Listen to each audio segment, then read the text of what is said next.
ఇలా అధికారులు ఎవరైతే చేస్తారో మేము కూడా రెడ్ బుక్ మెయింటైన్ చేస్తున్నాం. రెడ్ బుక్లో అన్ని పేర్లు రాసుకుంటున్నాం మేము కూడా, no problem. It's matter of time వచ్చినప్పుడు మళ్ళీ మీకు కూడా తీవ్రమైన పరిణామాలు ఎదుర్కోవాల్సిన పరిస్థితి వస్తుంది. కాబట్టి మీరు దయచేసి, మీ మీద మాకు గౌరవం ఉంది, మిమ్మల్ని మేము బెదిరిస్తలేం, కానీ మీకు జస్ట్ గుర్తు చేస్తున్నాం మీ బాధ్యతని. కాబట్టి బాధ్యత తప్పకుండా, మీకు అధికారులు బాధ్యత తప్పకుండా, దయచేసి ప్రోటోకాల్ తప్పకుండా, ఎమ్మెల్యేలు బీఆర్ఎస్ పార్టీ వాళ్ళు కావచ్చు, కాంగ్రెస్ పార్టీ వాళ్ళు కావచ్చు, బీజేపీ పార్టీ వాళ్ళు కావచ్చు, అందరు కూడా ప్రజలు ఓట్లేస్తేనే గెలిచిన వాళ్ళు.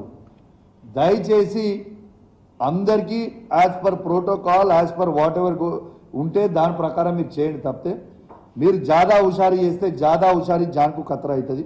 తర్వాత మీ ఇష్టం అని చెప్పి మీ అందరికి కూడా తెలియజేస్తూ సెలవు తీసుకుంటా ఉన్నాను. జై తెలంగాణ, జై కేసీఆర్.